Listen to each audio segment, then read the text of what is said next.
Hello students, a very good morning to you all. तो last class में हमने drugs topic को totally finish कर लिया था और हमारी आज की जो टॉपिक है वो इस चैप्टर की लास्ट टॉपिक है, यानी कि इस टॉपिक के बाद हमारा human health and disease chapter जो है वो फिनिश हो जाएगा। ठीक है, तो हमारी आज की जो टॉपिक है अल्कोहल अब्यूज़। तो let's start with our last topic of syllabus, that is alcohol abuse. Alcohol abuse को हम एडिक्शन ऑफ अल्कोहल भी कह सकते हैं, either we can write it addiction. ठीक है, तो आज हम बात करने वाले हैं अल्कोहल अब्यूज़ के बारे में, यानी कि अल्कोहल का बुरा असर, है ना।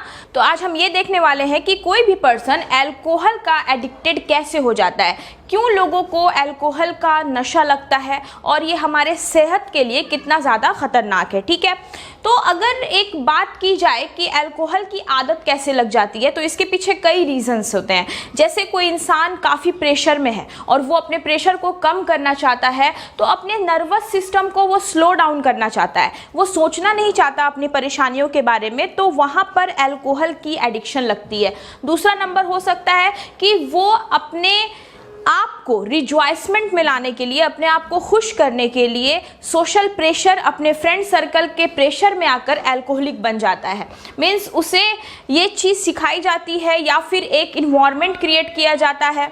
तो दूसरा रीज़न ये हो सकता है कि वो अपने डिसअपॉइंटमेंट से भागना चाहता है, वो अपनी हार को एक्सेप्ट नहीं कर पाता है और अपने माइंड को शांत करने के लिए, अपने माइंड को उस डर से निकालने के लिए वो अल्कोहलिक पर्सन बन जाता है ना। तो हम अल्कोहलिक किसको कहते हैं? वैसा पर्सन जिसको अल्कोहल का एडिक्शन हो जाता है, that person is known as alcoholic. अब सवाल आता है कि अल्कोहल प्रोड्यूस कैसे होता है। तो मैं सबसे पहले आपको ये बता दूं कि अल्कोहल जो होता है वो कई सारे सीरियल्स, जो अनाज वगैरह होते हैं, उनकी मदद से ही तैयार किया जाता है। ठीक है, तो अल्कोहल का प्रोडक्शन जो होता है उसमें एक प्रोसेस इन्वॉल्व होती है, that is fermentation. Fermentation of cereals, grains, fruits etcetera. यानी कि जब हम इन सारी चीज़ों का फर्मेंटेशन, यानी कि किण्वन एक विधि होती है, फर्मेंटेशन कर देते हैं तो हमें अल्कोहल प्राप्त होता है। लेकिन इस फर्मेंटेशन प्रोसेस के लिए हमें एक बायोलॉजिकल एजेंट की ज़रूरत पड़ती है और इस फर्मेंटेशन प्रोसेस में जो बायोलॉजिकल एजेंट पार्टिसिपेट करता है, द एजेंट इज ईस्ट। यानी कि ईस्ट जो होता है वो यहाँ पर इस प्रोसेस में, फर्मेंटेशन में पार्टिसिपेट करता है। ईस्ट की मदद से हम इन सीरियल्स, ग्रेन्स और फ्रूट्स को सड़ाते हैं, यानी कि हम उसका एक ब्रॉथ तैयार करते हैं और ब्रॉथ को डिस्टिल करने के बाद अल्कोहल ऑब्टेन की जाती है। ठीक है, ईस्ट, और ईस्ट का biologically yeast is known as Saccharomyces cerevisiae. It is known as Saccharomyces cerevisiae, जिसकी वजह से हम लोग अल्कोहल को प्रिपेयर कर पाते हैं। ठीक है, सबसे पहले तो ये बात हो गई। अब सवाल उठता है कि हमारे ईस्ट के अंदर ऐसी क्या चीज़ प्रेजेंट होती है जिसके मदद से ईस्ट जो है वो अल्कोहल का प्रोडक्शन कर पाते हैं। ठीक है, तो यहाँ हम क्या देख रहे हैं कि ईस्ट जो है वो है हमारा बायोलॉजिकल एजेंट जिसके मदद से हम अल्कोहल का प्रोडक्शन करा पाते हैं। ठीक है, अब मैं आपको एक टॉपिक के बारे में बता दूं। आपको एनसीईआरटी में एक टॉपिक बोल्ड करके दिखेगी, that is withdrawal symptom, that is withdrawal symptoms. ठीक है, ये टर्म यहाँ पर क्या है, विथड्रॉवल सिम्टम्स का क्या मतलब हो सकता है? तो मैं यहाँ पर बता दूं, अगर एक पर्सन जिसको अल्कोहल लेने की, ड्रग्स लेने की आदत हो जाती है, अगर किसी वजह से उनको एक दिन अल्कोहल नहीं मिला या एक दिन उनको ड्रग्स नहीं मिला, तो उनके अंदर बेचैनी यानी कि एंग्जाइटी, उनके अंदर नर्वसनेस, उनके अंदर सफोकेशन, ये सब चीज़ें स्टार्ट हो जाती हैं। यानी कि अगर वो जो एडिक्टेड हो चुका है, अगर एक दिन भी एब्सेंट होता है उनका ये अल्कोहल या ड्रग्स लेना, तो उनके अंदर कुछ सिम्टम्स दिखाई देने लगते हैं। और जब उस पर्सन को अल्कोहल और ड्रग्स मिल जाता है तब वो सिम्टम्स गायब हो जाते हैं, तब उसकी बेचैनी कम हो जाती है, तब उसकी घबराहट कम हो जाती है और वो पर्सन रिलैक्स फील करने लगता है। तो उसी सिम्टम्स को हम विड्रॉवल सिम्टम्स कहते हैं। विड्रॉवल सिम्टम्स का मतलब होता है एक एडिक्टेड पर्सन को जिस चीज़ का नशा है वो चीज़ नहीं मिलने पर उसमें जो सिम्टम्स दिखाई देता है that is known as withdrawal symptoms. ठीक है, तो उसी को हम विथड्रॉवल सिम्टम्स कहते हैं। तो विथड्रॉवल सिम्टम्स में कुछ सिम्टम्स जैसे nausea, suffocation, vomiting, nervousness, ETC, ये कुछ हमारे विड्रॉवल सिम्टम्स हो गए। तो विड्रॉवल सिम्टम्स का मतलब आप बिल्कुल समझ चुके होंगे। तो ये सारी बातें हो गई। अब हम देखने वाले हैं कि अल्कोहल का हमारे हेल्थ पर क्या इफेक्ट पड़ता है, यानी कि अगर कोई इंसान अल्कोहल से एडिक्टेड हो चुका है तो उसको क्या क्या ट्रबल से गुजरना पड़ता है। तो अगर हम एक कॉमन तरीका से सोचें तो हमें ये समझ आता है कि हेल्थ तो इश्यूज होते ही हैं, यानी कि किडनी का डैमेज होना, लीवर का डैमेज होना, लंग्स का डैमेज होना, ये तो होता ही है। इसके अलावा सोशल डिस्टर्बेंस भी काफ़ी ज़्यादा होती है। समाज में वैसे लोगों को कोई पसंद नहीं करता, वो लोग खुद अपनी फैमिली में रहना डिज़र्व नहीं करते, यानी कि उनके साथ उनकी फैमिली भी अच्छे ढंग से नहीं रह पाती है। वो अपनी फैमिली को भी बहुत बुरे तरीक़ा से ट्रीट करने लगते हैं क्योंकि उन्हें इस चीज़ का नशा हो जाता है। वो एंग्जाइटी में जीने लगते हैं। जब तक उन्हें वो ड्रग्स या अल्कोहल नहीं मिलता है तब तक वो अपने कंट्रोल में नहीं होते हैं। तो हमारा जो सिलेबस है, जो एग्ज़ाम में आपसे पूछा जाता है, वो डायरेक्ट क्वेश्चन पूछा जाता है कि what are the harmful effects of alcohol on human body, यानी कि इंसान के शरीर पर अल्कोहल का बुरा प्रभाव क्या पड़ता है। तो आते हैं हमारे इस टॉपिक पर कि क्या क्या है हार्मफुल इफेक्ट्स अगर एक पर्सन अल्कोहल ले रहा होता है। Let's have a look on the topic.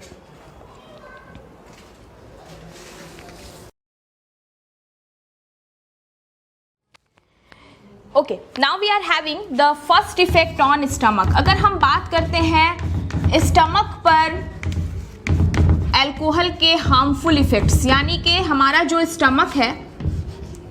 Stomach है इस पर क्या इफेक्ट पड़ता है हमारे अल्कोहल का। तो मैं सबसे पहले बता दूं आपको कि अल्कोहल जो होता है ये स्टिम्युलेट करता है हमारे गैस्ट्रिक ग्लैंड को, गैस्ट्रिक ग्लैंड, ठीक है, यानी कि ये गैस्ट्रिक ग्लैंड को स्टिम्युलेट करता है।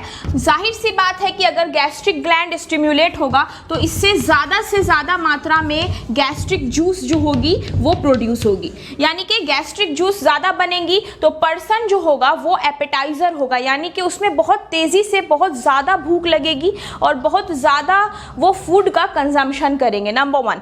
दूसरी बात ये है कि गैस्ट्रिक जूस सिक्रीट होने से गैस्ट्रिक ग्लैंड की साइज भी बड़ी हो जाएगी। गैस्ट्रिक ग्लैंड जो होता है वो साइज में इंक्रीज कर जाएगा, यानी कि साइज इसकी क्या होगी, इंक्रीजमेंट हो जाएगी इसके साइज में, और इसी को हम कहते हैं gastritis. This feature is known as gastritis. Gastritis के अलावा अगर हम सेकेंड डिसऑर्डर देखें तो ये जो होता है पेप्टिक अल्सर्स भी बनाते हैं, यानी कि पेप्टिक अल्सर्स कहने का मतलब सूजन आ जाने से वहाँ पर एक छोटे छोटे कई तरह के अल्सर्स क्रिएट हो जाते हैं हमारे गैस्ट्रिक ग्लैंड के साथ। तीसरी चीज़ अगर मैं देखूं तो it is also known as gastric carcinoma. Gastric carcinoma उस पेशेंट में जो अल्कोहलिक पर्सन है उसमें गैस्ट्रिक ग्लैंड का कैंसर भी क्रिएट हो सकता है and that is known as gastric carcinoma. तो हमारे स्टमक पर इसका सबसे हार्मफुल इफेक्ट यही है कि ये हमारे गैस्ट्रिक ग्लैंड को स्टिम्युलेट करके ज़्यादा से ज़्यादा गैस्ट्रिक जूस बनाएगा, जिसकी वजह से हमारा गैस्ट्रिक ग्लैंड जो है उसमें इन्फ्लेमेशन हो जाएगी, उसकी साइज़ बड़ी होगी and that will be known as gastritis. और साथ साथ पर्सन में बहुत ज़्यादा टेंडेंसी से भूख जो होगी वो देखी जाएगी क्योंकि उनमें काफी तेजी से गैस्ट्रिक जूसेस बनेंगे। तो ये था हमारा हार्मफुल इफेक्ट ऑन स्टमक। चलिए आगे बढ़ते हैं और आगे देखते हैं कि क्या क्या है हार्मफुल इफेक्ट्स हमारे लीवर पर। तो हमारे लीवर पर इसका काफ़ी ज़्यादा हार्मफुल इफेक्ट पड़ता है। सबसे बड़ी बात यह है कि लीवर तक पहुंचने पर लीवर में जाकर हमारा जो अल्कोहल है वो फैट में कन्वर्ट हो जाता है और फैट में कन्वर्ट होने की वजह से ये हमारे एसिटल्डिहाइड का फॉर्म ले लेता है, जिससे हमारे लीवर में ड्राइनेस हो जाती है। लीवर कायरोसिस एक प्रॉब्लम है जो देखी जाती है। तो चलिए देखते हैं कि what are the effects on liver now. Now number 2 we are having effects on liver. Liver पर क्या इफेक्ट पड़ता है? तो सबसे पहले मैं आपको बता दूं कि लीवर तक पहुंचने के बाद हमारा जो अल्कोहल है, alcohol converted into acetaldehyde, alcohol जो होता है ये एसिटल्डिहाइड में कन्वर्ट हो जाता है। ठीक है, एसिटल्डिहाइड में कन्वर्ट होने के बाद हमारे लीवर पर फैट ड्रॉपलेट्स जमने लगती हैं, यानी कि ये फैट के ड्रॉपलेट्स के फॉर्म में हमारे लीवर पे जमता है। और इसी प्रॉब्लम को जब चूंकि हमारे लीवर पे फैट डिपॉजिट होने लगता है, this problem is known as fatty liver syndrome. This problem is known as fatty liver syndrome. इसी को हम क्या कहते हैं? फैटी लीवर सिंड्रोम कहते हैं। तो फैटी लीवर सिंड्रोम ये होने के बाद चूंकि हमारे लीवर पर फैट डिपॉजिट हो गया है, धीरे धीरे काफ़ी स्लोली हमारा लीवर जो है वो ड्राई होने लगता है और साथ साथ लीवर की साइज जो है वो सिकुड़ने लगती है, उसमें कॉन्ट्रैक्शन हो जाता है। तो चूंकि ये फैटी लीवर सिंड्रोम जो है ये ड्राइनेस कॉज करता है, कॉजिंग ड्राइनेस। और जब ये हमारे लीवर को ड्राई कर देते हैं, then this problem is known as liver cirrhosis. Then it is known as liver cirrhosis. इसको हम लीवर कायरोसिस कहते हैं।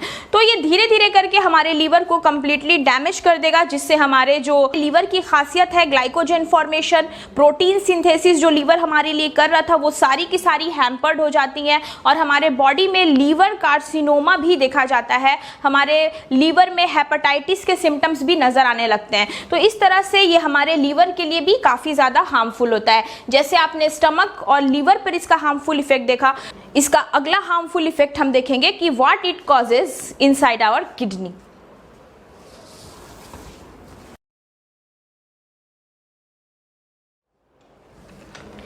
Now in number 3 we are going to observe what are the effects on kidney, यानी कि क्या है हमारे किडनी पर हार्मफुल इफेक्ट अल्कोहल का। सबसे पहले मैं आपको बता दूं कि अल्कोहल जो होता है वो एडीएच के सिक्रीशन को कम कर देता है। ठीक है, तो रिड्यूसेस एडीएच। ठीक है, what is ADH? ADH is a hormone which is called anti diuretic hormone. तो इस हार्मोन का मेन फंक्शन क्या है? इस हार्मोन का मेन फंक्शन ये है कि ये रीएब्जॉर्प्शन करता है, रीएब्जॉर्प्शन ऑफ वाटर। अब अगर इसको रिड्यूस कर दिया जाएगा, अल्कोहल के यूज से ये रिड्यूस हो जाता है, इसका सिक्रीशन कम हो जाएगा, तो वाटर का एब्जॉर्प्शन नहीं होगा। और जब वाटर का एब्जॉर्प्शन नहीं होगा तो यूरिन हमारे बॉडी से ज़्यादा निकलेगा और यूरिन ज़्यादा निकलने से person will feel dehydration. Person के अंदर पानी की कमी हो जाएगी, उनको डिहाइड्रेशन हो जाएगा। ठीक है, तो हम क्या लिख सकते हैं? Reduces ADH. एडीएच के रिड्यूस होने से क्या होता है? Reabsorption, reabsorption of water decreases, पानी का रीएब्जॉर्प्शन डिक्रीज हो जाएगा। मोर यूरिन विल प्रोड्यूस, और ज़्यादा यूरिन बनने लगेगी। मोर यूरिन विल प्रोड्यूस, और ज़्यादा यूरिन बनने से it will cause dehydration. Dehydration यानी कि ये क्या करेगा? डिहाइड्रेशन कॉज करेगा, यानी कि बॉडी से लॉस होने लगेगा वाटर और हमारी बॉडी जो है उसमें वाटर की काफ़ी ज़्यादा कमी हो जाएगी। तो ये किडनी पर एडीएच के रिडक्शन के लिए जाने जाते हैं, यानी कि हमारे किडनी के जरिए एडीएच को ये कम करवा देते हैं। ठीक उसी okay, now we are having the effects on nervous system. तो मैं आपको पहले बता दूं कि नर्वस सिस्टम में ये पहले हमारे सेरेब्रम पर इफेक्ट डालते हैं, उसके बाद ये हमारे सेरेबेलम पर इफेक्ट डालते हैं। इन द सेंस कि ये पहले हमारे फोर ब्रेन पार्ट को डैमेज करते हैं, उसके बाद ये हमारे हाइंड ब्रेन को डैमेज करते हैं। ठीक है, तो ये यहाँ पर नर्वस सिस्टम पे क्या इफेक्ट डालते हैं, ये डिपेंड करता है कि ब्लड के साथ कितना कंज्यूम हो रहा है अल्कोहल, यानी कि ब्लड के 100 ml के साथ अल्कोहल की कितनी मात्रा मिल रही है, ये है हमारे सबसे बड़े ब्रेन डैमेज का साइन। तो यहाँ पर मैंने आपको कुछ अमाउंट्स दिए हैं, जैसे कि 200 mg पर 100 ml ऑफ ब्लड अगर अल्कोहल का कंजम्पशन होता है तो यहाँ पर ये एनेस्थेटिक इफेक्ट कॉज करते हैं। मतलब कि जो पर्सन है, जो अल्कोहलिक पर्सन है, वो एक डिप्रेसेंट हो जाएगा, वो फेंट हो जाते हैं, बेहोश हो जाते हैं और वो बिल्कुल सुस्त पड़ जाते हैं। तो that is known as anaesthetic effect. अगर इसकी मात्रा 300 से 400 मिलीग्राम हो जाती है तो वो उस पर्सन में ड्राउजीनेस एंड कोमा कॉज कर देता है। द पर्सन मीन्स उनका जो ब्रेन है वो कोमे में होता है, मतलब जो पर्सन है वो किसी भी तरह की रियलाइजेशन, किसी भी तरह की सेंसिटिविटी को महसूस नहीं कर पाता है। ठीक है, लास्ट में जब इसका कंजम्पशन 500 प्लस हो जाता है तब पर्सन की डेथ हो जाती है, क्योंकि वो हमारे पूरे के पूरे ब्लड के साथ साथ जो ब्लड में मिला है तो उसका इफेक्ट हमारे हार्ट पर पड़ता है। और हार्ट पर क्या इफेक्ट पड़ता है वो हम देखते हैं, मीन्स कि ये पर्सन में ब्लड वेसल को डायलेट कर देता है।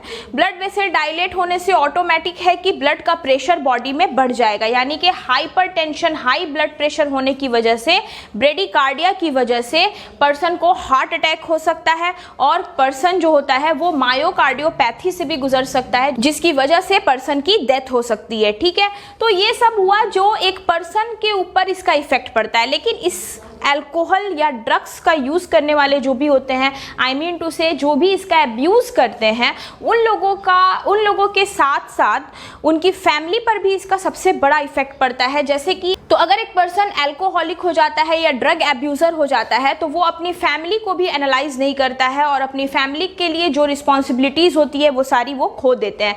फैमिली को लेकर अगर एक पर्सन की रिस्पॉन्सिबिलिटी ख़त्म हो जाती है तो उसकी रिस्पॉन्सिबिलिटी सोसाइटी से भी ख़त्म हो जाती है, यानी कि वो पर्सन जो होते हैं वो गलत काम करने लगते हैं, क्रिमिनल इफर्ट्स करने लगते हैं, क्राइम करने लगते हैं, जिन्हें सोसाइटी से भी हटा दिया जाता है। तो ये सारे थे हमारे हार्मफुल इफेक्ट्स ऑफ ड्रग्स और वी कैन से अल्कोहल। यहाँ पे बॉडी पे जो इफेक्ट है वो एक अल्कोहल का इफेक्ट हो रहा है, लेकिन अगर हम सोसाइटी और फैमिली की बात करें तो हमारा ड्रग एब्यूज़र या हमारे अल्कोहलिक पर्सन्स जो होते हैं सबके लिए कॉमन है कि वो अपनी फैमिली और अपनी सोसाइटी दोनों को डैमेज करते हैं। अब सवाल ये उठता है कि किस तरह से प्रिवेंट किया जाए, कैसे रोका जाए एक ड्रग एब्यूज़र को और एक अल्कोहलिक पर्सन को, कैसे नशा से उन्हें बचाया जाए, क्या हो सकता है हमारा कंट्रोल मेजर, कैसे हम उन्हें बचा सकते हैं। Let's have a look on our last topic of the chapter, that is prevention and control of drug addiction.